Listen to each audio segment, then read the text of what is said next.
2019, we were engaged in two avenues. One was with Indiana Department of Transportation. They were interested in seeing if wireless power transfer would be useful for commerce in the state. And we also are participating in a National Science Foundation Aspire Center that's led out of Utah State. Purdue is one of the key and founding partners associated with that. This concept began as a feasibility study conceptualized by the Purdue team and brought to INDOT and became a partnership through the Joint Transportation Research Project. That's our opportunity to have a research project that can be supported through federal funding. We are serving as the host on the state right-of-way on a live roadway that we have this test bed installed into a lane of the road to be able to conduct live testing of a vehicle receiving power from the roadway to power that electric vehicle. In terms of the test bed, the goal of that was to demonstrate a technology of inductive wireless power transfer, where you're sending power from a roadway to a moving vehicle, and a large amount of power. Here we're talking about semi-trucks. The technology works in the same way that a wireless phone charger works. It's the same basic idea.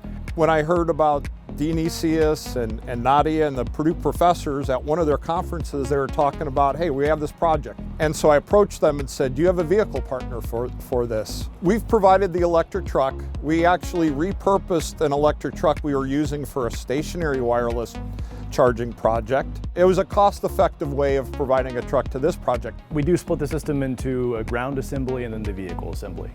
We've designed basically all of those pieces and then with partners integrated those into the vehicle, the Cummins truck, as well as built out in the details of the system that went into the INDOT pilot.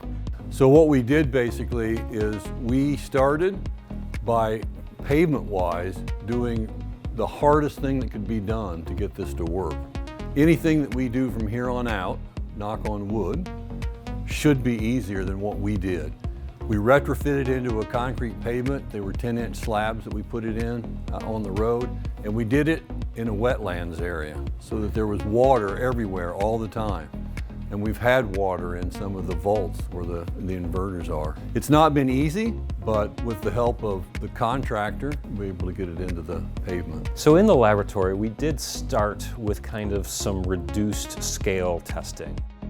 We started with a smaller 50 kilowatt system at about half the switching frequency that the system behind us actually operates at, just to show that does it work? Can we build the power electronics in-house, really? We had our students actually design them, build them in-house at this reduced set point to say, okay, can we make this work? The main challenges we faced were the increased power levels.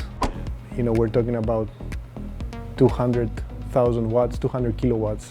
That is the power that about 100 homes, let's say, consume at any given time. All that power needs to be concentrated in about an area of about roughly 2 square meters and be fed through the air to a moving object. So that was the main challenge, how to do this, given the laws of physics. We had to navigate a lot of obstacles on a daily basis and find quick and practical solutions. So whenever we had a problem, we asked our students to resolve it by the end of the day. That's how we did it. Yeah, I think this is probably one of the best projects at Purdue. I mean, of course I'm biased in saying that, but I don't know, I think it's really neat to be able to see your work come to fruition. When you start as a PhD student, you start as a spectator. Then you slowly start getting to know the system, start to look at the problems, get things done. And working on a project this big, this large, which is one of its kind, you get to tackle problems which are very new. Nobody has done them. It's much more of a professional project than normal PhD and grad student level work. We had to work very directly with Cummins and PCKA to make this a industry level converter. So I think this really prepares us for industry level work because we are already working on it now. This is a total paradigm shift, both from the transportation and the electric power industry. We are kind of moving away from the traditional gas station model to actually bring the charge to the vehicles. So that means vehicles will need smaller batteries, they have much less downtime. Specifically, we are targeting fleets and commercial vehicles. And in terms of transportation, we want to move to cleaner, more sustainable forms of transportation. So electric vehicles is one promising solution, and with this technology, it can be also feasible for larger vehicles. I think everybody thought this probably exceeded our capabilities. I think we proved them wrong, and I think everybody was shocked, including us. Not electrically shocked, just check that off.